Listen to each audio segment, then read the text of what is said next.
السلام علیکم۔ ناول والعصر، قسط نمبر 25۔ اے ابن سلیمان، اے صاحب نسیاں، منکر احساں، سوچا ہے کبھی تم نے کہ صحرا میں پھول کھلنا کیا ہے، اور کیا ہے شوریدہ لہروں کے درمیان سے راہ کا نکلنا، اور ظلمت ہجر میں ڈوب کر بھی نہ ڈوبنا، اور سالم ابھر آنا، اور دہکتی چنگاڑتی آگ کا گلشن میں بدل جانا۔ اگر نہیں جان سکے تو سن لو اے ابن سلیمان کہ جو کچھ ہے وہ شعلوں کے وادی گلزار ہونے کے درمیانی وقفہ میں ہی تو ہے، اور وہ جس کا جسم برف کی بھاری سل بنا ہوا تھا، اور فضا میں معلق ذہن نہ جانے کیسی کیسی گناہ ثواب کی کہانیاں اسے سنائے چلا جاتا تھا، وہ دروازہ کھلنے کی آواز سن نہ سکی، اور سن بھی لیتی تو شاید پھر بھی وہ یوں ہی ساکت اور صامت کھڑی رہتی کہ کمرے میں داخل ہونے والی بیزی گویا ہوا کی رفتار سے اس کے عین سر پر آ پہنچی تھی۔ تم 1.5 لاکھ کی اندر کیا کر رہی تھی؟ اور یہ میرا لاکٹ؟ متعجب لہجے میں استفسار کرتے کرتے دفعتاً اس کی نگاہ خولا کے لرزیدہ ہاتھ میں موجود اس آبدار شے پر پڑی تھی، وہ شے جو متاع جاں تھی، اور وہ کہ جس کے کھو جانے کا اسے سہمائے رکھتا تھا۔ تب بھلا کیوں نہ وہ دیوانوں کی طرح چلاتی، how dare you touch my locket! وہ آج ہال میں گئی تو اس کے ساتھ تھی، مگر پھر 10 منٹ بعد ہی نامحسوس انداز سے اس کے عقب سے ہٹ کر اندر چلی آئی۔ پھر ماحول وہاں کچھ ایسا بن گیا کہ اس کی جانب بیزی کا دھیان ہی نہ جا سکا۔ لیکچر تو آج وقت سے کہیں پہلے ہی اختتام پذیر ہو گیا تھا، اور اب ظاہر ہے کہ وہ اتنی پر اعتماد تو ہو چکی تھی کہ خودکار ویل چیئر کے ذریعے ادھر سے ادھر جا سکے، سو وہ شرر کی روانگی کے بعد اپنے کمرے کی سمت آ گئی۔ یہ اور بات کہ کمرہ اس نے جب اندر سے مقفل پایا تو ذرا فکرمند ہو کر آگے بڑھی، اور مدد کے لیے کسی کو پکارا تو جھٹ رضیہ مدد کو حاضر ہو گئی۔ اس نے خاقان کو اس امر سے آگاہ کیا کہ میم کے کمرے کا دروازہ نہیں کھل رہا۔ اس نے آ کر ماسٹر کی مدد سے اسے بآسانی کھول دیا، اور یوں وہ کمرے میں داخل ہو گئی۔ سامنے جو منظر دکھائی دیا۔ کیا ہوا میم؟ خاقان جو دروازے سے ہی واپسی کے لیے مڑ گیا تھا، بیزی کے طیش آمیز بلند آواز سے الٹے قدموں دوڑا چلا آیا۔ یہ میرا لاکٹ! بے پناہ اشتعال غالب آ جانے کے باعث اس کی آواز پھٹ سی گئی، اور یہ مکمل بات ہی نہ کی جا سکی۔ مگر سفاک صورت خاقان بات کے مکمل کیے جانے کا محتاج کب تھا؟ چوری کر رہی تھی تم؟ وہ لپک کر اس کے سامنے پہنچا اور سرسراتی آواز میں سوال کیا تو یک بہ ہولہ جھجری لے کر عالم ہوش میں واپس پلٹی۔ بتاؤ، جواب دو! خاقان تفتیشی انداز میں چلایا۔ چوری کر رہی تھی؟ نہیں نہیں، وہ گھگیا کر بولی، میں تو بس صفائی کر رہی تھی یہاں۔ صفائی کر رہی تھی یا صفائی کا ارادہ تھا جو دروازہ لاک کر رکھا تھا؟ وہ طنز آمیزی لہجے میں بولا۔ لاکٹ! اس سے اس استفسار کا کوئی جواب نہ بن پڑا تو وہ پھر بھی جان خلاصی کی کوشش کرتے بولی، وہ شاید بٹن دبا رہ گیا ہوگا۔ تم ایسے نہیں مانو گی! خاقان قہربار نگاہوں سے اس کا زرد پڑتا چہرہ دیکھتا ہوا بولا۔ ٹھہر، میں ابھی بلاتا ہوں پولیس کو۔ نہیں میم نہیں! وہ خوفزدہ سی ہو کر محاورتاً نہیں حقیقتاً بیزی کے قدموں میں گر گئی۔ پولیس نہیں! ہاں، میں نے آپ کا یہ لاکٹ نکالا ضرور تھا، مگر اسے چرا نہیں رہی تھی۔ یہاں جاری شور شرابے کی آواز باہر تک جا رہی تھی، تو اس وقت گھر میں موجود سارے ہی ملازمین بشمول رضیہ ماجرا جاننے کی غرض سے کمرے میں اکٹھا ہو گئے۔ چرا نہیں رہی تھی تو اسے نکالا کیوں؟ اپنے غیر متحرک پیروں میں گری اپنی مستعد خدمتگار کو اس حالت میں دیکھ کر بیزی کے احساسات عجیب سے ہو گئے تھے، تبھی اس بار نسبتاً دھیمی آواز میں بولی، نکالا کیوں؟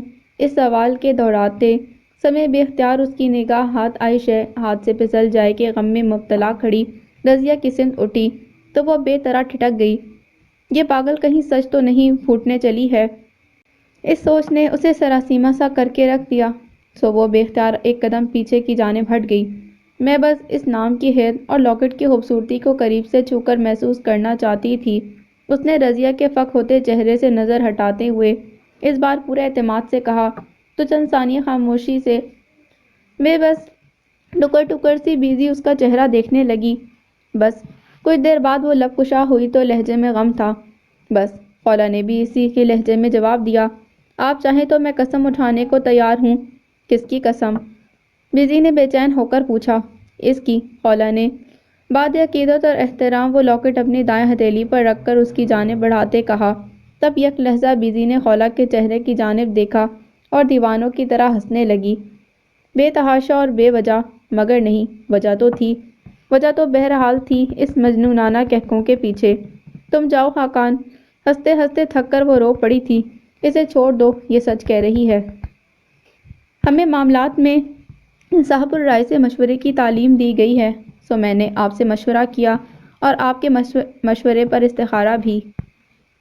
وہ جب ورا کی ناقابل فہم گمشدگی کے بابت از خود سوچ سوچ کر نیم دیوانہ سا ہو گیا، تب اس نے بڑی بے بسی سے صوفی صاحب کی راہ لی تھی۔ وہ اس وقت نماز مغرب کی ادائیگی کے بعد اپنے حجرے میں بیٹھے تسبیح پڑھ رہے تھے۔ چونک کر اسے دیکھنے لگے کہ آج وہ اپنی عادت کے برعکس خلاف تہذیب ان کے حجرے میں بنا دستک دیے داخل ہوا تھا، اور آتے ہی بنا علیگ سلیگ ایک عجیب مجنونانہ سے انداز میں ان سے مخاطب ہوا۔ کیا بات ہے بیٹے؟ ایک پل کو ان کا متواتر دانے گراتا ہاتھ تھا، پر دوسرے ہی پل وہ ایک بار پھر اپنا معمول دہراتے ہوئے بہت حلیم اور شفیق سے لہجے میں اس سے مخاطب ہوئے تھے۔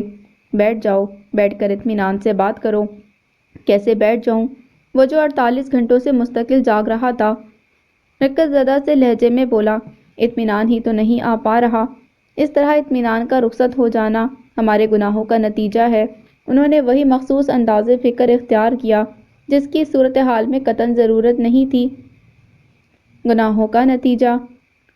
اس نے ازحد صدمے سے ان کے دل شکن جملے کے مؤخرانہ الفاظ کو دہرایا۔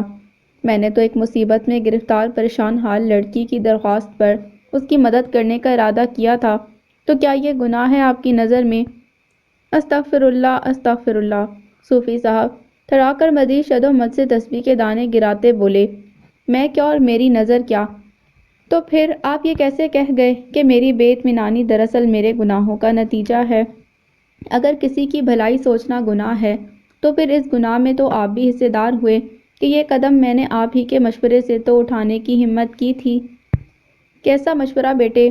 گناہ میں حصے دار بننے والی بات پر صوفی صاحب نے ہڑبڑا کر تسبیح ایک طرف رکھ دی اور اس بار ہمتاً اس کی جانب متوجہ ہو کر ذرا تشویش سے گویا ہوئے، کچھ بتاؤ تو صحیح کہ ہوا کیا ہے؟ اور جب اس نے مختصر بتا دیا کہ ہوا کیا ہے تو وہ حقیقتاً متاسف سے لہجے میں بولے، اللہ اکبر، یہ تو بہت برا ہوا۔ یہ تو میں بھی جانتا ہوں، وہ بے قراری سے بولا۔ پھر میرا سوال یہی تو ہے کہ جب میں نے مشورہ بھی کیا اور استخارہ بھی، تب یہ ہزیمت میرے حصے میں کیوں آئی؟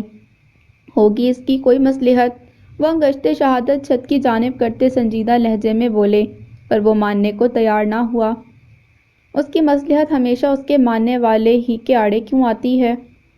جن سے تعلق ہو بیٹے، مداخلت بھی تو انہی کے معاملات میں کی جاتی ہے، ورنہ غیر کی پرواہ کون کرتا ہے؟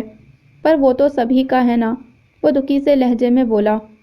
پھر ہم جیسوں پر ہی اس کی خاص الخاص نظر کرم کیوں ہوتی ہے؟ بیٹے، چونکہ صوفی صاحب اس کی قلبی کیفیت کی اکھاڑ پچھاڑ بھانپ ہی نہیں پائے تھے، تو ناگواری سے اسے ٹوکتے بولے، ایسی باتیں کرنا گناہ ہے، اور بھروسہ کرنے والے کا بھروسہ توڑنا۔ وہ پاش پاش لہجے میں بولا، وہ کیا ہے؟ دیکھ بیٹے، وہ اس کے انداز جراح پر ذرا متفکر ہو کر بولے، میں جانتا ہوں کہ تم ابھی صدمے میں ہو، پریشان ہو، مگر میں تمہیں ہی کہوں گا کہ اس کے در سے نا امید مت ہو۔ کھو جانے والے کو دوبارہ ملا دینا اس کے لیے کیا مشکل ہے؟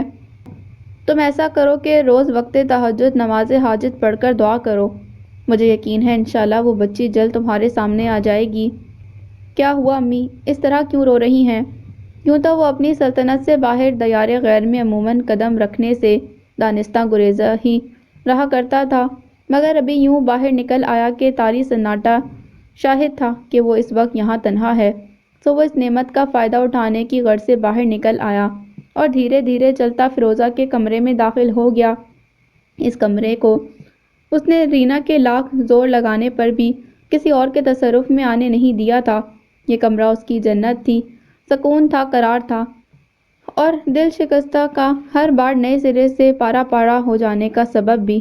وہ اس وقت پلنگ پر عین اس مقام پر براجمان تھا کہ جہاں چند برس پرانی سیاہ چھوٹے چھوٹے پھولوں والی سرمئی ساڑی میں ملغوب فیروزہ بیٹھی بڑی بے بسی سے رو رہی تھی۔ وہ بیساکھی کے بغیر چلنے پھرنے کے قابل ہو گیا تھا، سو ان دنوں جامعہ کراچی میں داخلے کے حصول کی خاطر تگ و دو کر رہا تھا۔ آج صبح تھی، وہ اس سلسلے میں گھر سے باہر گیا تھا۔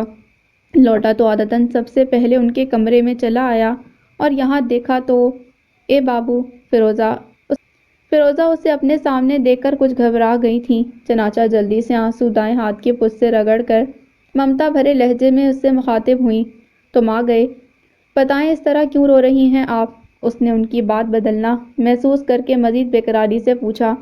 کیا ہوا ہے؟ اور یہ ان کے سامنے صاف طور پر پٹکی گئی کھانے کی ٹرے پر اس کی نظر اب جا پڑی تھی۔ یہ کیا کھا رہی ہیں آپ؟ پانی میں تیرتے سفید چاول کے دانے اور اس کے ساتھ دھرا اچار کا بڑا ڈبہ۔ وہ ہم سے بازار کا روٹی نہیں کھایا جاتا، وہ کچھ غمزدہ سے انداز میں چاروں ناچار بتانے لگیں، اس لیے ہم کا دلہن یہ کھانا دے گئی۔ یہ کھانا ہے؟ تیش کی ایک شدید لہر نے اسے اپنی لپیٹ میں لے لیا۔ ایک وقت تھا کہ ان کا دسترخوان انواع و اقسام کی نعمتوں سے بھرا کرتا تھا، اور آج ہم بولے کہ دلہن ہمیں جیرے کا پھوڑن ڈال کر بھات تل کر دے دو نے، تو وہ یہ دے دی نے۔ وہ بڑی بے چارگی سے کہہ رہی تھی، وہ جو اس عالی شان گھر کی مالکن تھیں، وہ کہ جن کے نام پر ان کے مرحوم شوہر لاکھوں کروڑوں کی جائیداد چھوڑ گئے تھے، وہ کہ ڈھاکہ سے خرچے کی مد میں آنے والی رقم آج بھی انہی کے نام پر آتی تھی، اور فائدہ جس سے اس گھر کے تمام نفوس ہی اٹھاتے تھے۔ وہ بھات کے نام پر پانی میں تیرتے چند چاول اپنے سامنے رکھے بے بسی سے رونے پر مجبور کر گئی تھیں۔ آخر کیا سمجھ کر وہ یہ سب آپ کے سامنے رکھ گئی ہیں؟ وہ ضبط کھو کر ایک دم ہی داڑا۔ اے بابو، فیروزہ اسی لیے اس سے یہ بات چھپا لینا چاہتی تھیں، تبھی خائف سے لہجے میں بولی، خاموش ہو جاؤ نے، ہمیں جھگڑا لڑائی سے بڑا بوکھلاہٹ ہوتا ہے نے۔ بات جھگڑے والی لڑائی کی نہیں ہے، احساس کی ہے۔ وہ ہنوز اسی آہنگ میں بولا، ہاں تو کب احساس نہیں کیا میں نے ان کا؟ رینا، جو ان دنوں تیسری بار امید سے تھی، سوتی نائٹ گاؤن میں بنا دوپٹے اس بدتمیز ناہنجار کو منہ توڑ جواب دینے کے لیے گویا تیر کی طرح اپنے کمرے سے نکل کر ادھر آئی تھی۔ میری اپنی خود کی طبیعت ٹھیک نہیں، پھر بھی اپنا آپ بھلا کر میں سب سے پہلے ان کا خیال کرتی ہوں، اور تم یہاں کھڑے مجھ پر چلا رہے ہو۔ غلام نہیں ہوں میں تم لوگوں کی، ذرا اسلام کا مطالعہ کرو جا کر۔ بہو اگر خدمت کرے تو احسان ہے اس کا، اس پر فرض نہیں، اور آپ کے خرچے اٹھانا بھی آپ کے شوہر کا فرض ہے۔ وہ اس کی تقریر سے ذرا بھی متاثر نہ ہوتے چبا چبا کر بولا، ساس کا نہیں، اگر وہ آپ کی رہائش سے لے کر کھانے پینے اور دوا دارو تک کا خیال رکھ رہی ہیں تو یہ آپ پر ان کا بھی احسان ہے، اور اسلام تو یہ بھی کہتا ہے کہ احسان کا بدلہ بجز احسان اور کچھ نہیں۔ ہائے مورے، اس نے لاجواب ہو کر تلملاتے دہائی دینا شروع کی، یہی طعنے سننے کو رہ گئے تھے۔ ہائے، کیا کو یہی صلہ ہے خدمت گزاری کا؟ آج آ جائے عامر، میں بات کرتی ہوں اس سے، مجھے اب نہیں رہنا یہاں پر۔ خولا، وہ بوقت تہجد آج اپنا پردہ رہ جانے پر رب کے حضور شکر ادا کر رہی تھی، اور خلاف معمول آج بیزی یکٹک اسی پر نگاہ جمائے لیٹی تھی۔ حالانکہ بتی بجھی ہوئی تھی اور محض 0 پاور کا بلب روشن تھا، مگر پھر بھی وہ خولا کے ارد گرد ایک ناقابل بیاں سا پرسکون ٹھنڈا میٹھا سا حصار قائم دیکھ رہی تھی۔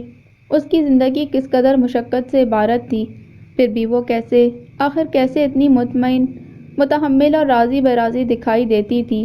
آخر کیسے؟ اس سوال نے اسے اس قدر مضطرب کیا کہ وہ بے اختیار اسے پکار بیٹھی، جی میم۔ خولا، جو نماز ختم کر کے اب دعا کے لیے ہاتھ اٹھا رہی تھی، اس کی پکار پر چونک کر اس کی جانب متوجہ ہو گئی۔ کچھ چاہیے تھا؟ ہاں، سکون۔ بے بسی کا مظہر یہ کہ ایک غیر متوقع جواب تھا، جسے پا کر چند ثانیہ خولا بالکل چپ کی چپ رہ گئی، پھر مدھم سی آواز میں بولی، بہت عرصہ پہلے مجھے بھی اس کی تلاش تھی۔ پھر کہاں ملا؟ بیزی نے بے قراری سے پوچھا، تو وہ اداس سی ہنسی ہنس دی، مجھے بھی نہیں ملا اب تک، مگر یہ اسٹوپڈ لوگ تو ہمیں سکھاتے ہیں کہ سکون تو صرف ذکر اللہ میں ہے۔ اسٹوپڈ لوگوں نے نہیں، وہ اس کی تصحیح کرتے ہوئے بولی، یہ تو خود اللہ نے کہا ہے۔ اللہ نے کہا ہے تو تمہیں پھر کیوں نہ ملا؟ اس نے طنزیہ پوچھا، جبکہ تم تو روز خوب اس کا ذکر کرتی ہو۔ سکون کئی طرح کے ہوتے ہیں میم، وہ گہرے لہجے میں بولی، اور جو سکون… سو جاؤ خولا، بیزی نے اس کی بات کاٹ کر حکمی انداز میں کہا۔ سو خولا سمجھ گئی کہ وہ اب مزید بات نہیں کرے گی، لہٰذا اس نے ایک بار پھر نماز کی نیت باندھ لی، اور بیزی وہ اب پہلے سے بھی زیادہ بے چین ہو چکی تھی۔ امی چپ ہو جائیں، ایسے تو آپ کی طبیعت خراب ہو جائے گی۔ لیاقت بیگم کو اپنے ابدی سفر پر روانہ ہوئے آج پورے 40 روز ہو گئے تھے۔ اتنے دن سے ان کا کمرہ یوں ہی بند پڑا تھا کہ یہاں داخل ہونے کی ہمت ان میں سے کسی میں بھی نہیں تھی، پر آج عارفہ نے کچھ سوچ کر حوصلہ مجتمع کر ہی لیا۔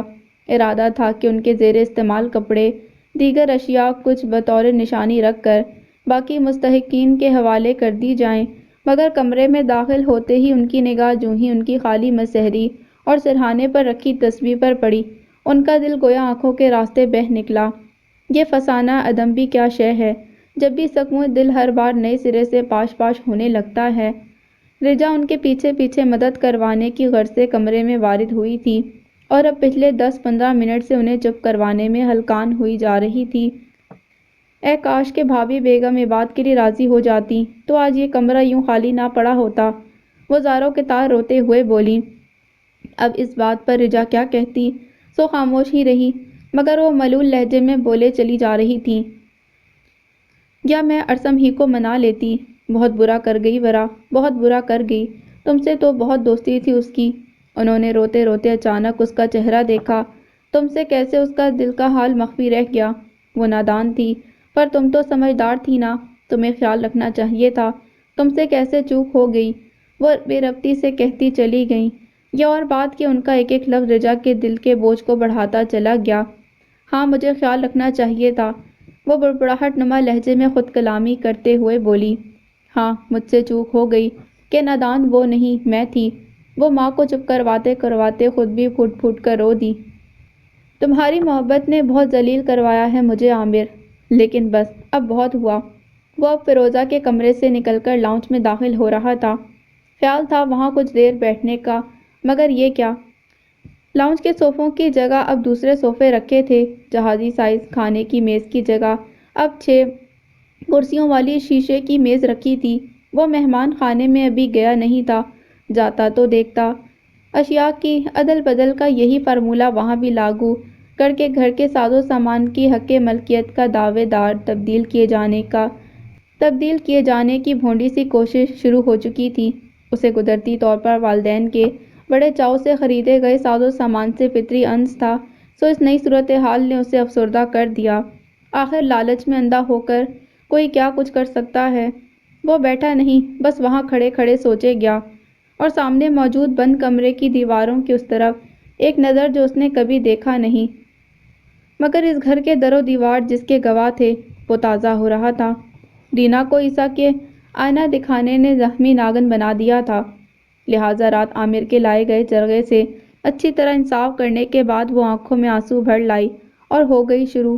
کیا ہوا؟ عامر جس نے نیا نیا کیبل لگوایا تھا اور اب بڑے مزے سے پاؤں پسارے ریموٹ ہاتھ میں لیے پلنگ کی پشت سے ٹیک لگائے چینل پر چینل تبدیل کرنے میں مشغول تھا، کچھ چونک کر اس کی جانب متوجہ ہوا۔ کیا پھر کوئی بات ہوئی ہے؟ بات تو یہاں روز ہی ہوتی ہے، وہ نچلا ہونٹ لٹکا کر بولی۔ آج تو میری ایسی بے عزتی کی ہے تمہارے بھائی نے کہ کیا بتاؤں۔ کیا کہا اس نے؟ عامر کے ایبرو تن گئے۔ اس نے ریموٹ یوں ہی رکھ دیا۔ تم تو بڑے دعوے کرتے تھے مجھے گھر لائے تھے، نہ کہ سونے میں تول دوں گا، گھر تمہارے نام کر دوں گا۔ رینا نے نمک مرچ کے علاوہ پورا گرم مسالہ اپنی طرف سے لگا کر اسے دوپہر میں ہونے والی جھڑپ کے بارے میں بتانے کے بعد اس کی غیرت عاشقانہ جگاتے ہوئے کہا، پھر کیا نکلی ان دعووں کی حقیقت؟ وہی نا جس کا میری بہنوں کو اندیشہ تھا۔ رینا ہائے کیسا نکما تھا وہ، تبھی اس کے سامنے ذرا شرمندہ سا ہو کر بولا، میں نے کہا ہے نا کہ کچھ دن صبر کر لو۔ کچھ دن کا راگ لاپتے تو تم نے 4 سال نکال دیے ہیں۔ رینا تن سے بولی، اور کتنا صبر کروں؟ کہہ رہا ہوں نا بس کچھ دن اور۔ اس بار وہ بہت معنی خیزی سے بولا تو رینا جھٹ اس کے برابر آ بیٹھی۔ اچھا، اس نے بظاہر بے یقینی مگر در حقیقت بے اندازہ دلچسپی سے پوچھا، ایسا کیا کر رہے ہو تم؟ میں گھر کے کاغذات حاصل کرنے کی کوشش کر رہا ہوں، وہ اس کے کندھے پر بازو حمائل کرتے ہوئے سرگوشیانہ لہجے میں بتانے لگا۔ امید ہے جلد کامیابی ملے گی، اس کے بعد دیکھنا میں عیسیٰ کا کیا کرتا ہوں۔ بات سن، یہ تو نے کیا کیا ہے کل؟ اگلی صبح جب خولا بیزی کے لیے ناشتہ تیار کر رہی تھی جب ساری رات زخمی ناگن کی طرح بل کھا کھا کر گزارنے والی رضیہ کام پر وارد ہوئی اور موقع پا کر پہلی فرصت میں خولا کے سر ہو گئی۔ کیا کیا ہے؟ خولا نے بیزی کے لیے بنایا گیا پوچھ احتیاط سے رکابی میں منتقل کرتے ذرا کی ذرا اس کی جانب دیکھ کر کچھ اس معصومیت سے استفسار کیا کہ رضیہ کھول گئی۔ ایک تو تجھ سے وہ کام ڈھنگ سے نہ ہوا، اوپر سے وہاں تو چوری کے سوال پر میری جانب ایسے دیکھ رہی تھی جیسے اس کام پر میں نے ہی تجھے مجبور کیا ہو۔ چوری اور سینہ زوری کی مجسم صورت یقیناً ایسے ہی لوگ ہوا کرتے ہیں۔ سو خولا کو اس کے منہ سے یہ سن کر ذرا بھی حیرت نہ ہوئی، مگر اس نے ضرور رضیہ کو حیران کرنے کی ٹھان لی تھی۔ سو لڑنے میں بیزی کے ناشتے کے لوازمات ترتیب دیتے ہوئے بڑے اطمینان سے بولی، تو پھر اور کس نے مجبور کیا ہیں؟ رضیہ حیرت سے اس کی جانب دیکھ کر بولی، میں نے مجبور کیا تھا تجھے، میں نے ابھی یہی کہا ہے۔ بات سن، رضیہ نے بہت چپتی نگاہوں سے اسے دیکھا، کن ہواؤں میں ہے تو؟ تیرے ذہن میں چل کیا رہا ہے؟ جو بھی چل رہا ہو۔ وہ بلیک کافی کی پیالی تشتری میں رکھتے ہوئے بے پرواہی سے بولی، میں تمہیں بتانے کی پابند نہیں۔ اے میڈم، وہ بھڑک گئی، جانتی ہے نا تو کہ تیری جان میرے فون میں ہے، سو زیادہ بہادر بننے کی اداکاری مت کر میرے سامنے، ورنہ منٹ بھی نہیں لگے گا مجھے وہ نمبر خاقان صاحب تک پہنچانے میں، اور اس کے بعد تیرا جو حشر ہوگا وہ تو خود تو سوچ سکتی ہے۔ سوچ لیا ہے رضیہ؟ وہ کاپ بڑی مضبوطی سے تھام کر اٹھاتے ہوئے اس سے کہیں زیادہ مضبوط لہجے میں دھیمی سی مسکان لبوں پر سجاتی بولی، جس لمحے میں نے وہ لاکٹ برے ارادے سے اٹھایا اور میرے ضمیر نے مجھے جھنجھوڑ کر رکھ دیا، میں نے اسی وقت تمہارے ہاتھوں مزید بلیک میل نہ ہونے کی نیت کر لی تھی رضیہ، اور دیکھو میری نیت کرنے کی دیر تھی، میرے رب نے کیسے مجھے ذلیل ہونے سے بچا لیا۔ دماغ خراب ہو گیا ہے تیرا؟ رضیہ 2.5-3 لاکھ ہاتھ سے جاتا دیکھ کر خون خوار ہو گئی، جانتی ہے اگر وہ نمبر میں خاقان کو دے دوں تو تیرا کیا حشر ہوگا؟ اندازہ کر سکتی ہوں۔ وہ دلگیر سے انداز میں مسکرائی، پر اب اتنا یقین ہے جو بھی ہو میرا رب مجھے بچا لے گا۔ اس نے اپنی بات مکمل کی اور ایک تمکنت سے چلتی باورچی خانہ عبور کر گئی، اپنے عقب میں رضیہ کو ہکا بکا چھوڑ کر۔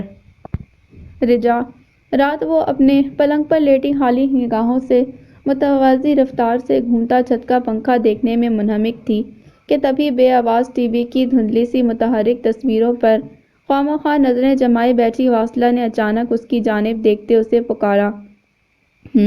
وہ چونکی نہیں کہ آج کل بہت کم آوازیں اسے چونکا پاتی تھیں۔ وہ کہاں ہوگی؟ اس نے رنج بھرے لہجے میں پوچھا۔ اگر اسے علم ہوتا تو پلک جھپکتے اسے واپس لے آتی۔ سو اس استفسار کا کیا جواب دیتی؟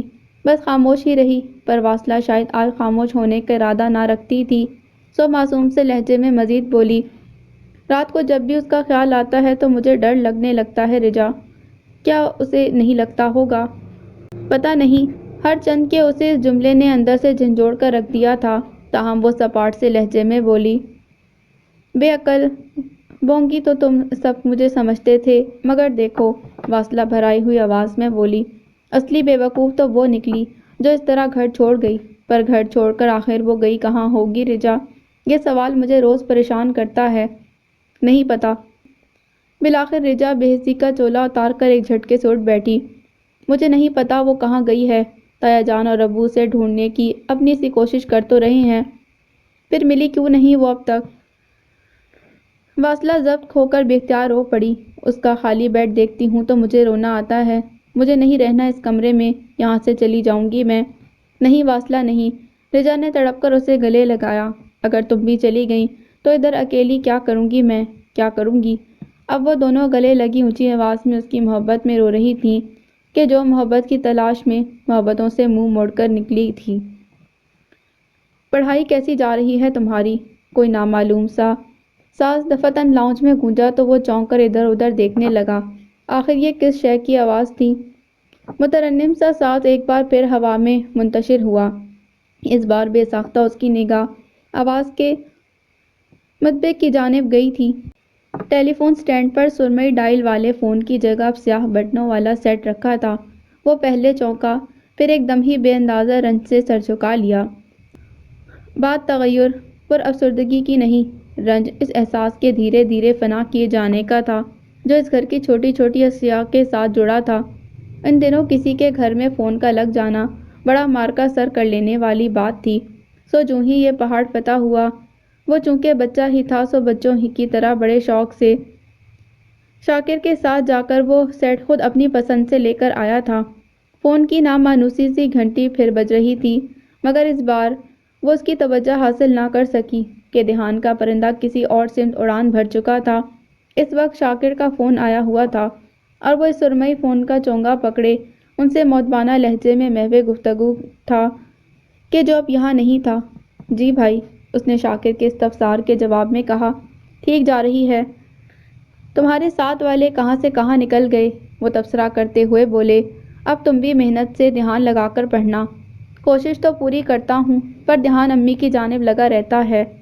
اس نے بڑا بھائی ہونے کے ناطے نئے گھر کی پریشان صورتحال سے انہیں آگاہ کرنے کی صحیح کرتے کہا۔ کیوں؟ شاکر ذرا چونکے۔ امی کو کیا ہوا؟ اس نے مختصراً بتایا تو محتاط سے لہجے میں بولے، یہ تو بھائی ہر گھر کی کہانی ہے، تم اتنا محسوس مت کرو اور بس اپنی پڑھائی پر فوکس کرو۔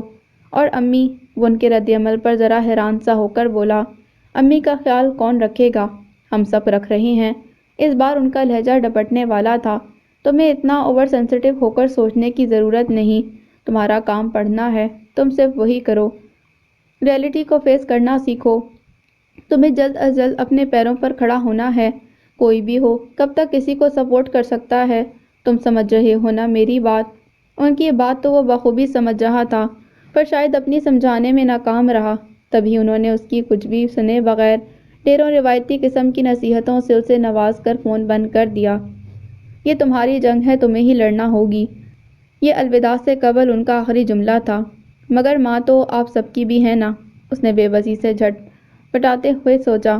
وہ اپنے ہی گھر میں غیر محفوظ ہو رہی ہیں، خدارا انہیں تو ایسے مت چھوڑیں۔ یہ تم نے کیا کر دیا بیزی؟ 2 دن قبل دوران درس بیزی کی زبان سے بنا سوچے سمجھے نکلنے والے الفاظ بذریعہ انٹرنیٹ جنگل کی آگ کی طرح پھیل چکے تھے۔ حالانکہ اس بات کو یقینی بنایا جاتا تھا کہ آتش کدے میں منعقدہ کسی بھی قسم کی نشست وغیرہ کی ویڈیو کوئی اپنے ذاتی فون سے نہ بنا سکے، مگر اللہ جانے کیسے اس بار یہ بے احتیاطی ہو گئی تھی، اور جس کا نتیجہ یہ ہوا کہ بیزی کو اب عوام الناس کی جانب سے سخت تنقید بلکہ پشنام ترازی کا سامنا تھا۔ اس نے تو معمول کے مطابق اپنا انسٹاگرام کھولا تھا، وہاں دیکھا تو ملعونہ کے خطاب کے ساتھ اس کے بیان کا وہی ٹکڑا جگہ جگہ بکھرا ہوا تھا جو نہیں ہونا چاہیے تھا۔ صرف اسی پر بات ختم نہ ہوئی تھی، بلکہ سوشل میڈیا پر موجود طرح طرح کے مولانا حضرات اور مفتیان کرام بھی اس کے خلاف باقاعدہ پروگرام کر کے اس کے ان الفاظ کی وضاحت طلب کر رہے تھے کہ جن کی حیثیت کا صحیح طور پر ادراک اسے تھا ہی نہیں، مگر اپنے خلاف لوگوں کے جذبات سن کر اسے اب یقین ہو رہا تھا۔ یہ اس کی دنیا نہیں تھی، یہ اس کا کام نہیں تھا، اسے اس کی چاہت کے برخلاف زبردستی سونپا گیا تھا۔ سو ایسے میں شاید یہی ہونا تھا جو ہو رہا تھا۔ وہ تو ابھی اپنے سامنے ہونے والے حادثے کے صدمے سے ہی باہر نہ آ پائی تھی، اور اب یہ مصیبت۔ وہ آتش کو فون کر کے بے طرح رو پڑی۔ آتش چونکہ وہاں گوناگوں مصروفیات میں گھرا تھا اور سوشل میڈیا کو وقت نہ دے پا رہا تھا، سو اسے یہاں کی صورتحال کا اندازہ نہیں تھا، مگر جب بیزی کے کہنے پر اس نے ذرا توجہ دی تو یقیناً پہلی بار وہ بیزی پر ہر لحاظ ہر مصلحت کو بالائے طاق رکھ کر اس بری طرح دھاڑا کہ وہ سہم گئی۔ اتنے عرصے میں نے تمہاری تربیت پر محنت کی، اس کا یہ نتیجہ دیا تم نے؟ وہ صدبرا فروختگی سے بولا۔ بیزی مزید شدت سے رونے لگی۔ میری برسہ برس کی ریاضت محنت ساکھ سب خطرے میں ڈال دی۔ تمہاری زبان کی ذرا سی لغزش نے اس کا تیش کسی طور کم ہونے میں نہیں آ رہا تھا۔ جب میں تمہیں سب کچھ لکھ کر دے گیا تھا تو پھر کیا ضرورت تھی تمہیں اپنی جانب سے کچھ بولنے کی؟ لیکچر تو لکھ کر دیے گئے تھے، وہ بھی اس بار ذرا چڑھ کر بولی، مگر ان سوالات کے جواب تو نہیں جو وہ اسٹوپڈ مجھ سے کرنے والے تھے۔ اب اس پر وہ کیا کہتا؟ سچ ہے کہ اپنے شاگرد کو تعلیم دی جا سکتی ہے، اس کی تربیت کی جا سکتی ہے، مگر اسے اپنا کلون تو نہیں بنایا جا سکتا۔ خیر کچھ دیر سوچ بچار کے بعد آتش گمبھیرتا سے آگے کا لائے عمل بیان کرتے بولا۔ اب ایسا ہے کہ کچھ دن تم لیکچر ہال سے دور رہو، پھر دیکھتے ہیں کیا کرنا ہے۔ شرر نے اس دن میری بہت مدد کی تھی، وہ رومال سے آگے رگڑتے بولی۔ تم چاہو تو اس سے کام لے سکتے ہو، میں کرتا ہوں کچھ، اس نے کہا۔ فی الحال تم پس منظر میں چلی جاؤ اور اپنے سوشل میڈیا ہینڈلرز کا استعمال ترک کر دو۔ اگلے ہفتے میری کتاب کی رونمائی ہے، اس وقت میں کسی بھی قسم کا اسکینڈل برداشت نہیں کر سکتا۔ پہلے پہل تو مجھے بھی یہی لگ رہا تھا کہ یہ کیا کر گئی کمبخت۔ اینا کے ہاں بیٹا ہوا تھا، وہ اپنے گھر جانا چاہتی تھی، مگر اس کے سسرال والوں کا خیال تھا کہ رسم کے مطابق اسے چھلا اپنے میکے میں ہی کرنا چاہیے۔ سو یوں وہ ان دنوں گوشہ یافیت میں ٹھہری ہوئی تھی۔ اس کا کمرہ تو ظاہر ہے کہ اوپر تھا، مگر اب جبکہ خالی کمرہ نیچے موجود تھا، سو اس کے آرام کے خیال سے شریفہ نے وہ کمرہ اس کے حساب سے تیار کروا دیا تھا۔ حالانکہ وہ معترض تھی مگر شریفہ نے اپنی سی کر کے دم لیا اور اس وقت نکاحت زدہ چہرے پر ممتا کا نور لیے بیٹھی اینا کے سامنے بڑے ٹھسے سے براجمان بہت شاد سے لہجے میں گویا تھیں، مگر اب محسوس ہو رہا تھا کہ جو ہوا اچھا ہی ہو گیا۔ دادی بیگم اس کی وجہ سے انتقال کر گئیں۔ اینا خود ابھی موت کی دہلیز چھوڑ کر آئی تھی، سو ماں کی بات پر ذرا ناگواری محسوس کرتے بولی، اور آپ کہہ رہی ہیں کہ جو ہوا اچھا ہی ہوا؟ ارے چھوڑو، شریفہ نے گردن گھماتے ہوئے کہا۔ ان کی ایسے ہی لکھی تھی۔ وقتی صدمہ اپنی جگہ پر، اب وہ دوبارہ اپنی جون میں لوٹ چکی تھیں، اور بھانجے سے ملنے کے شوق میں کمرے کی جانب آنے والا مفتا، جو اتنے دن سے یہ سمجھ رہا تھا کہ حالات نے شاید شریفہ کا دل نرم کر دیا تھا، جہاں کی تہاں ٹھہر گیا۔ چلیں، ان کی ایسے ہی لکھی تھی، اینا کچھ خفگی سے بولی، اور اس ذلت کا کیا جو اس کی اس حرکت کی وجہ سے ہم سب کی ہو رہی ہے؟ ہیں؟ شریفہ تعجب سے بولی، اس بھگوڑی کے بھاگ جانے سے ہماری بھلا کون سی ذلت ہو رہی ہے؟ کس دنیا میں رہتی ہیں مام آپ؟ اینا جو حقیقتاً ان کی بے پرواہی پر حیرت زدہ ہوئی تھی، سنجیدگی سے بولی، مجھ سے پوچھئے کہ جسے دن رات اپنے سسرال میں کیسے کیسے سوالات کا سامنا ہے، وہ کوئی مڈل کلاس نہیں جو تجھ سے سوالات کرتے پھر رہے ہیں۔ شریفہ تلملا گئیں۔ اپر کلاس والوں کی طرح اپنے کام سے کام کیوں نہیں رکھ رہے؟ کیونکہ کلاس چاہے مڈل ہو یا اپر، اینا بولی، یہ معاملہ ایسا ہے کہ اس پر رد عمل ایک ہی طرح کا آتا ہے۔ دفع کر انہیں۔ ان کا مشورہ حاضر تھا، کسی کو جواب دینے کی ضرورت ہی نہیں۔ آپ نے ٹھیک کہا، وہ تھکے تھکے سے لہجے میں بولی، مجھے کسی کو واقعی جواب دینے کی ضرورت نہیں، پر برہان کے آگے میں شرمندہ سا محسوس کرتی ہوں خود کو۔ کیوں؟ شریفہ بڑے زور سے چونکی۔ کیا اس نے کچھ کہا ہے تجھ سے؟ کہا تو نہیں، اس نے گمبھیرتا سے بتایا، پر پوچھا تھا کہ تمہاری کزن ایسے کیسے گھر چھوڑ کر چلی گئی، کوئی وجہ تو ضرور ہوگی۔ وجہ تھی نا؟ دروازے کی دوسری جانب کھڑے مفتا کے اعصاب تن گئے۔ وجہ تو تھی، تو کہہ دیتی کہ مجھے کیا پتا کہ کیا وجہ تھی۔ شریفہ پہلی بار ذرا پریشان سی ہو کر بولی کہ ظاہر ہے اپنے داماد کا معاملہ تھا۔ جی مام، انہیں تو میں نے کچھ نہ کچھ کہہ کر مطمئن کر دیا تھا، پر اب یہ بتائیں کہ آپ نے واصلہ کے بارے میں کیا سوچا ہے؟ کیا سوچنا ہے؟ وہ اپنے آئندہ منصوبے سے اسے آگاہ کرتی بولی، سہراب کو فون کروں گی کہ لے کر آئے اپنے ماں باپ کو۔ سہراب کو؟ اینا حیرت سے بولی، اتنا کچھ ہو جانے کے بعد بھی؟ ارے کچھ نہیں ہوا، شریفہ اپنے ذوق میں پورے یقین سے بولی، وہ تو بیکار میں اسی بھگوڑی کا عاشق الزام لگا رہا تھا بچے پر، اس کے دل میں کوئی چور ہوتا تو یہاں آتا ہی کیوں؟ ہاں خیر یہ بھی ہے۔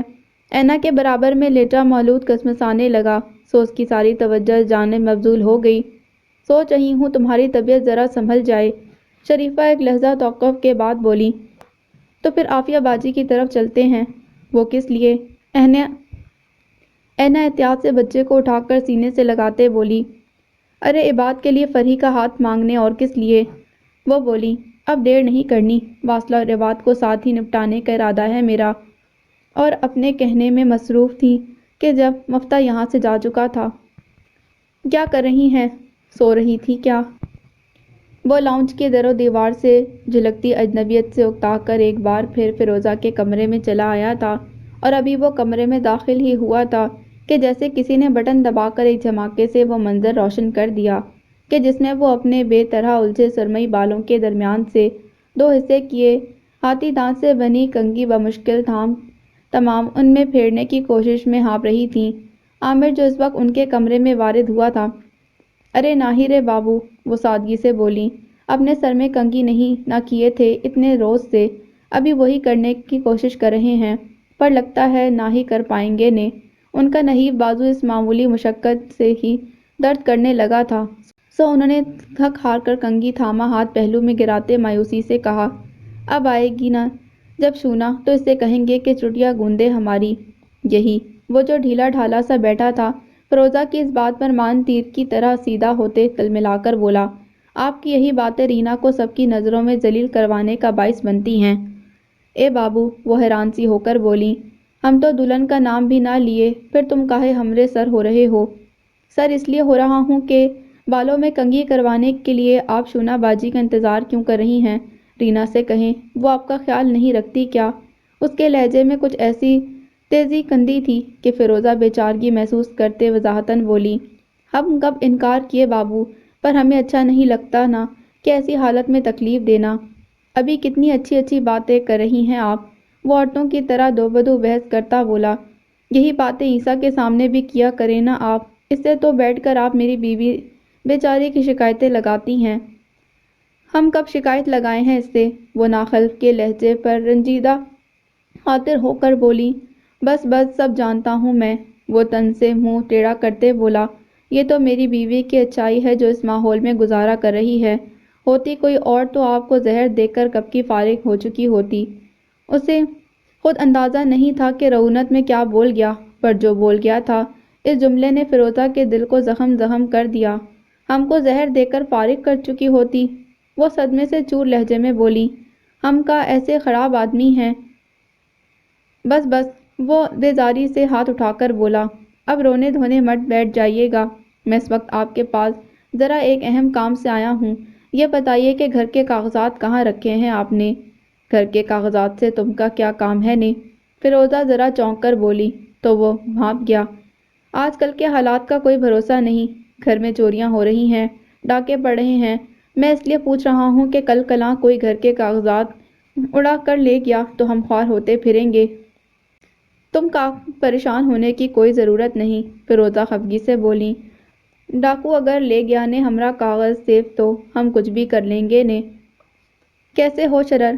ہر پہلو سے غور و خوض کے بعد بالآخر آتش اس نتیجے پر پہنچا تھا کہ فی الوقت شرر کو استعمال کر کے حالیہ تنازع کو کسی طور پر دبایا جائے، اسی اثناء میں اس کی کتاب بھی بازار میں آ جاتی۔ یوں اس کی جانب سے فراغت پا کر آتش کدے میں منعقدہ نشستوں کی قیادت ایک بار پھر وہ خود کرنے کا ارادہ کر چکا تھا، حالانکہ اسے کچھ دن مزید ابھی وہیں ٹھہرنا تھا، مگر بذریعہ انٹرنیٹ اپنے ارادے کو عملی جامہ پہنانا اس کے لیے کچھ ایسا مشکل بھی نہ تھا۔ دشواری تو فی الحال یہ تھی کہ شرر سے رابطے کا کوئی ذریعہ ان کے پاس موجود نہ تھا، نہ تو اس کا فون نمبر نہ ہی اتا پتہ۔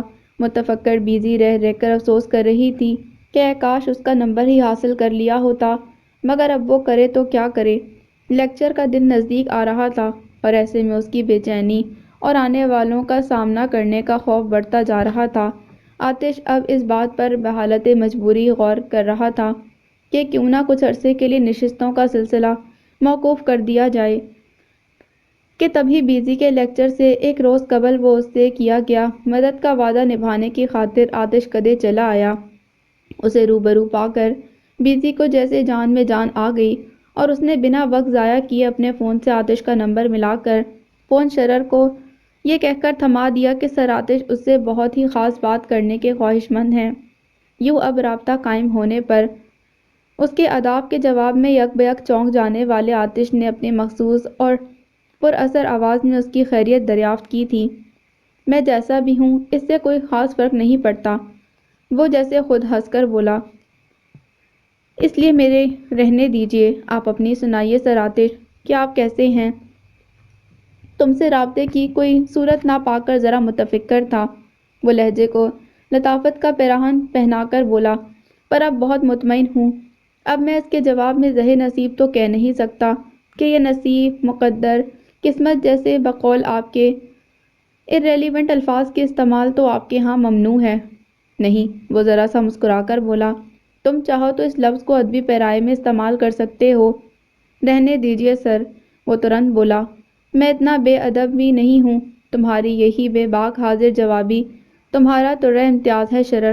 آتش کو واقعتاً اس سرفرے سے گفتگو کر کے لطف آتا تھا، سو برملا بولا، ممنون ہوں سر۔ وہ سپاٹ لہجے میں بولا، مگر کیا کہتے ہیں کہ مکھی اور مکڑی کی نظم میں نے پڑھ رکھی ہے۔ خوب، بہت خوب۔ آتش کو اس کے جواب نے محظوظ کیا تھا، تبھی وہ داد دیے بغیر نہ رہ سکا۔ اس لیے تو میں سمجھتا ہوں کہ تم بہت آگے جاؤ گے۔ بیزی نے بتایا کہ آپ مجھ سے کوئی خاص بات کرنا چاہتے ہیں۔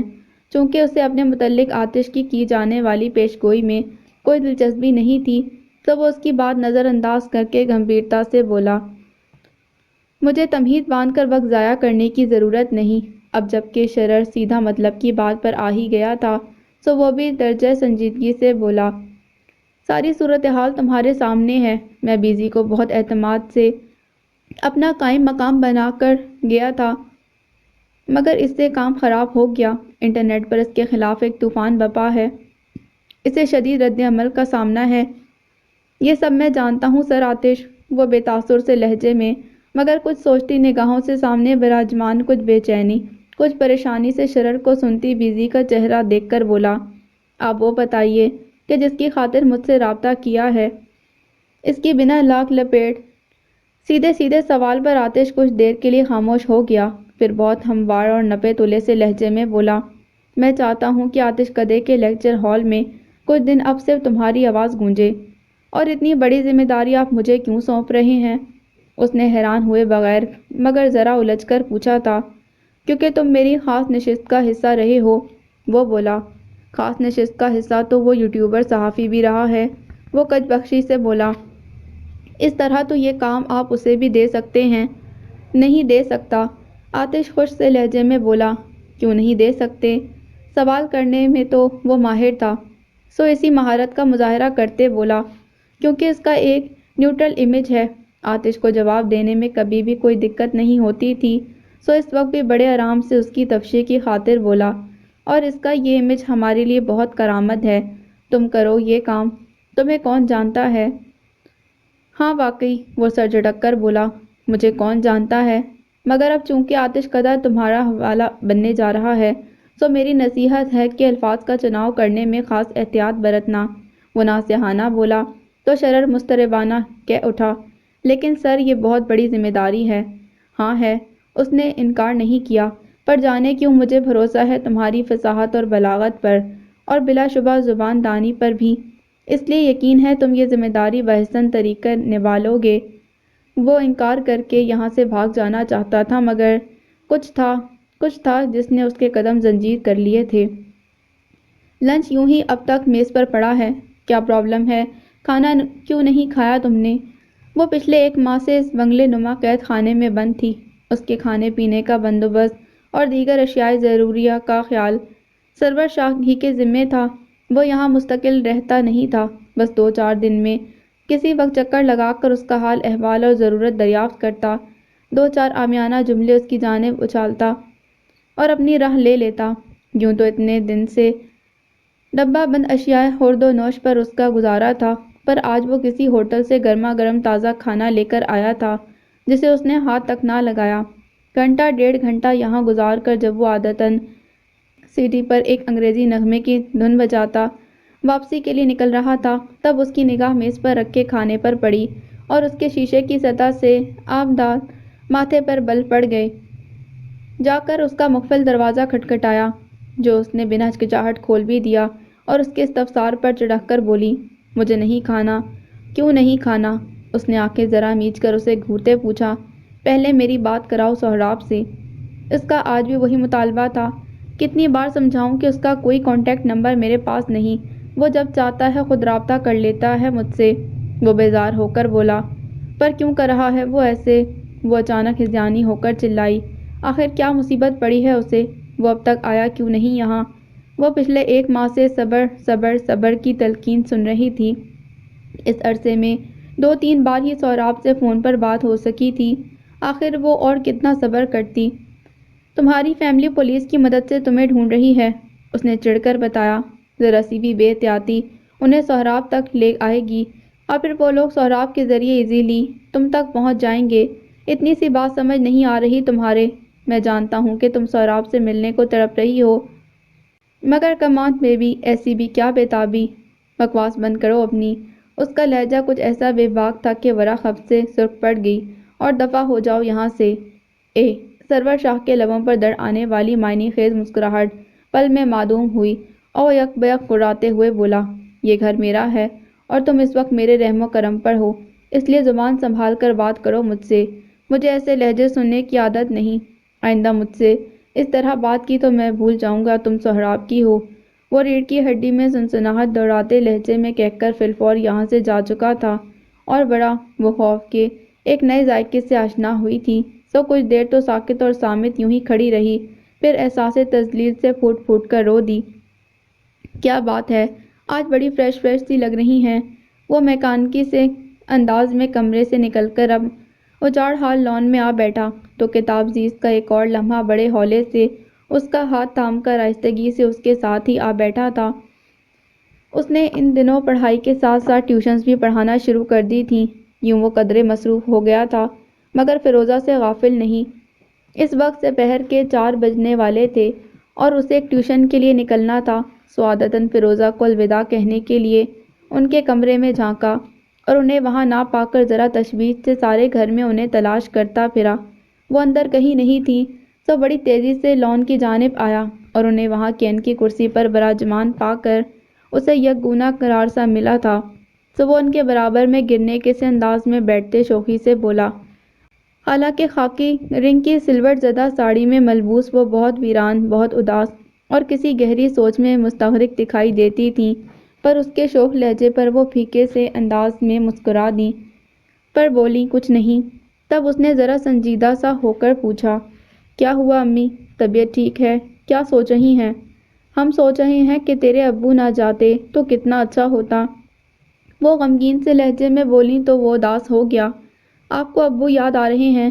حالانکہ یہ سوال غیر ضروری تھا مگر ہاں، انہوں نے انکار نہیں کیا۔ یاد تو آ رہے ہیں نے آج بہت۔ کیا ہوا؟ وہ سیدھا ہو بیٹھا۔ کوئی بات ہوئی ہے کیا؟ نہیں، وہ نفی میں سر ہلا کر لفظی جواب دے کر بے ساختہ رو پڑی تھی۔ ضعیفی میں یوں ہی قوت برداشت جواب دے جاتی ہے، اور یہاں تو بات ہی ایسی تھی کہ جس کے بوجھ تلے وہ دبی جاتی تھی۔ امی، وہ اپنی جگہ سے اٹھ کر ان کے پیروں میں آ بیٹھا۔ بتائیں نا کیا ہوا؟ وہ آمروا بولا کہ ہم کو اس کی بیوی کا جگہ کوئی اور ہوتا تو ہم کو زہر دے دی ہوتی۔ بڑی شدت سے لگی تھی ان کے دل کو یہ بات، تبھی وہ کسی کو نہ بتانے کے ارادے کے باوجود عیسیٰ کے سامنے عیاں ہو گئی تھیں۔ کیسے زہر دیں گی؟ ان کی کنپٹی میں ٹھوکر کی طرح لگا تھا یہ جملہ، سو وہ قہر آلود سے لہجے میں بولا، میں جان سے نہیں مار دوں گا ان کو۔ ایسے نہیں نہ بولتے بابو۔ عیسیٰ کے خوفناک تیور دیکھ کر فیروزہ گھبراہٹ زدہ سے لہجے میں بولی، وہ اپنا زبان خراب کیا ہے، تم تو نہ ہی کرو نے۔ پر ان کی ہمت کیسے ہوئی یہ بکواس کرنے کی؟ ان کا طیش کسی طور کم ہونے میں نہ آ رہا تھا۔ فیروزہ کو افسوس ہوا کہ ناحق اسے بتا دیا۔ جانے دو نے، فیروزہ بولی، بچپن سے چھوٹا ہے، ابو بولے تھے نا تم سے یہ غلاظت کمائے گا تو سارا زندگی یہی کرے گا، کم بخت وا۔ پر امی، ان کو سبق سکھانا ضروری ہے، وہ جذباتیت سے بولا تو فیروزہ اس کی جذباتیت محسوس کر کے یاسیس سے مسکراتے بولی، تم چھوٹے ہو، اپنے بڑے بھائی کو کیسے سبق سکھاؤ گے رے بابو؟ اس کا چھوڑ دو نے، اس کا حال پر ایسا لوگ کو وقت برابر سبق سکھا دیتا ہے۔ تم جاؤ نے، تم کا دیر ہو رہا ہوگا۔ ہاں دیر۔ وہ ان کی بات پوری توجہ سے سن رہا تھا۔ احساس دلانے پر کلائی میں بڑی چمڑے کی پٹے والی گھڑی دیکھ کر چونکا۔ دیر تو واقعی ہو رہی ہے۔ وہ اپنی جگہ سے اٹھ کھڑا ہوا، پھر سر جھٹک کر بولا، اچھا امی چلتا ہوں، آپ زیادہ ان کی باتوں کو دل پر مت لیا کریں، اپنا خیال رکھیں بس۔ آؤ تم کا دروازے تک چھوڑ دیں۔ وہ اس کی باتوں کے جواب میں بامشکل تمام اپنی جگہ سے اٹھنے کی کوشش کرتے بولیں، ارے رہنے دیں، کیا ہو گیا؟ اس نے منع کرنا چاہا، میں چلا جاؤں گا نا۔ تم چلے جاؤ گے بابو؟ وہ اٹھ کر اس کے برابر میں کھڑی ہوتے بولیں، تو ہم بھی تو چلے ہی جائیں گے نے۔ چلو ذرا دروازے سے باہر جھانکیں، ایسا ہی تو اندر بند بند دل گھبرانے لگتا ہے نے۔ ان کی توجہ پر عیسیٰ مسکرا دیا، پھر ان کا ہاتھ چوم کر بولا، خدا حافظ امی، میں آتا ہوں۔ جاؤ بابو۔ وہ اس کے بالوں سے بھرے سر پر جھریوں زدہ لرزیدہ مگر ممتا کی حدت سے بھرپور دستے شفقت پھیرتے ہوئے اسے پچکارتے لہجے میں بولی، اللہ کی امان میں۔ آپ نے لاسٹ لیکچر میں کہا تھا کہ بیزی میم کے کہنے کا وہ مقصد نہیں تھا جو انہوں نے کہا، تو پھر ان کی گستاخانہ بات کا آخر مقصد کیا تھا؟ آج شرر کا آتش کدے میں بطور مقرر پہلا بیان تھا۔ آتش کے لیکچرز کا پلندہ اس کے کہنے پر بیزی وعید مسرت اسے تھما کر اپنی گلو خاصی پر بہت مطمئن ہو گئی تھی، اور اب غیر مطمئن ہونے کی باری شرر کی تھی، اگرچہ آج کے بیان کا موضوع کچھ اور تھا۔ یہ الگ بات کہ شرر نے اس پر زیادہ توجہ یوں نہ دی کہ واقف تھا آج کا موضوع خواہ کیسا بھی ہو، بات صرف بیزی پر ہی ہوگی۔ وہ جس سمے اپنے ازلی لاپرواہ حلیے میں لیکچر ہال میں داخل ہوا، سامنے دکھائی دیتے معمول سے زیادہ رش نے اسے باور کروایا کہ اس کا اندازہ غلط نہیں تھا، چونکہ یہاں کسی اور کو اس کے تعارف سے دلچسپی نہیں تھی اور اس کا کوئی لمبا چوڑا تعارف تھا بھی نہیں، سو جوں ہی اس نے محض اپنا نام بتا کر لب کشائی کی ابتدا کی، تو ہی ایک جذباتی سے نوجوان نے سوال کا گولا اس پر داغ دیا۔ کوئی اور ہوتا تو پہلے ہی مرحلے پر اس کے پرخچے اڑ گئے ہوتے، مگر وہ پہلے سے ہی ریزہ ریزہ ہو، اسے کیا فرق پڑ جانا تھا؟ سو اس نے پہلے تو بڑے آرام سے اپنے سینے پر ہاتھ باندھے، پھر جذبات سے آری نگاہ مسئول پر ڈالتے ہوئے بہت مزے سے بولا، آپ بھولے نہیں وہ بات؟ کیا وہ بات اتنی معمولی ہے کہ بآسانی بھلا دی جائے؟ وہ چیک دار نیلی قمیض اور ڈھیلی سی پتلون پہنے بیٹھا گہری نگاہوں والا پریشان صورت شخص کچھ خفگی سے بولا تو شرر نے ایک بار ایک گہری سانس لی اور اس کی جانب گھوم کر کھڑا ہوتا ہوا بولا، مجھے آپ کے سوال کا مفصل جواب دے کر مسرت حاصل ہوگی، مگر اس سے قبل میں آپ سے متعارف ہونا چاہوں گا۔ میرا نام واجد علی ہے اور میں فلسفے کا طالب علم ہوں۔ بہت خوب، شرر نے سراہنے والے انداز میں اس بات میں سر ہلا کر کہا، تو سب سے پہلے آپ یہ بتائیے کہ فلسفہ ہوتا کیا ہے؟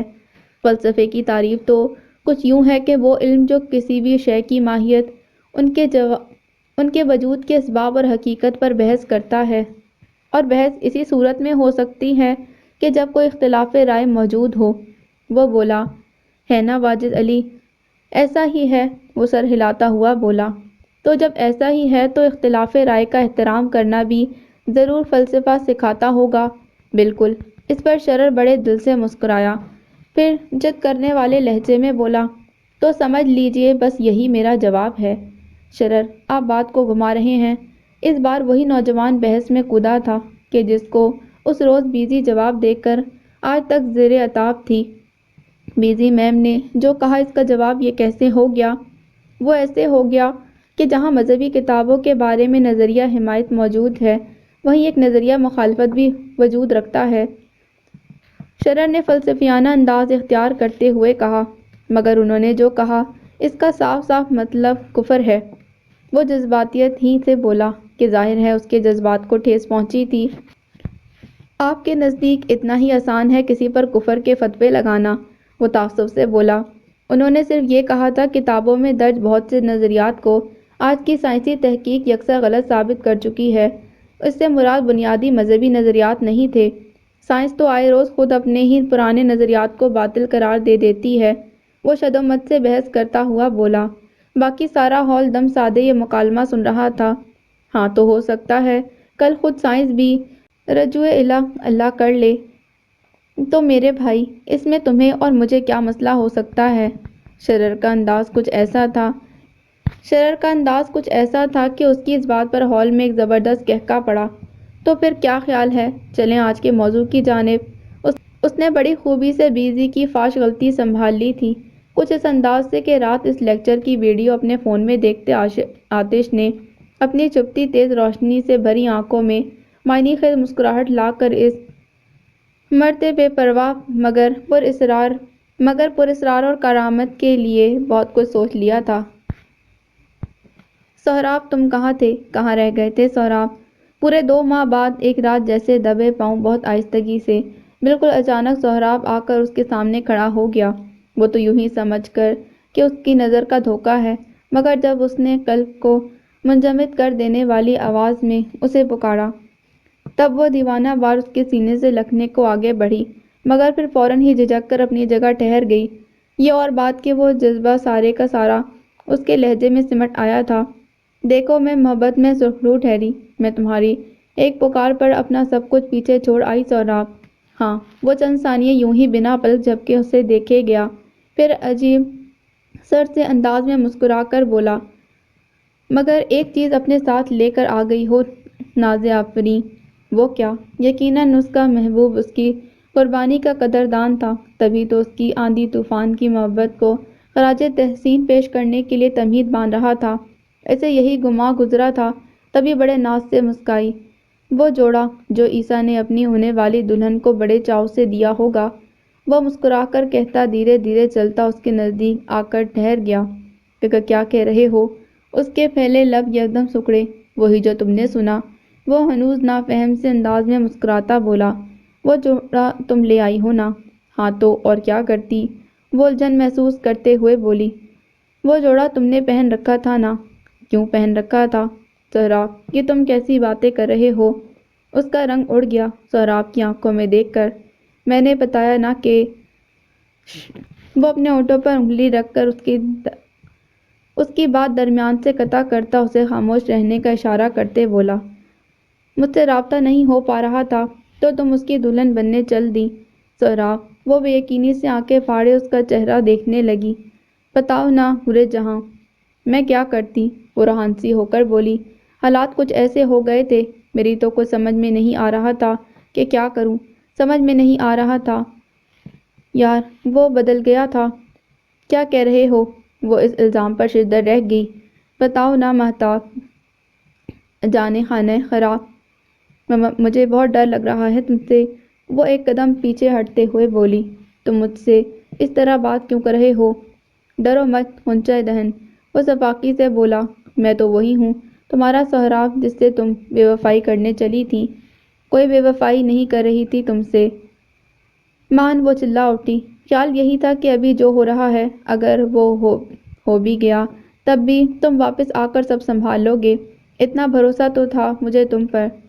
تم چاہو تو میں قسم کھانے کو تیار ہوں، ویسے ہی جیسے پہلے کھائی تھی، اس خدائی فوجدار کو پھنسانے کے لیے۔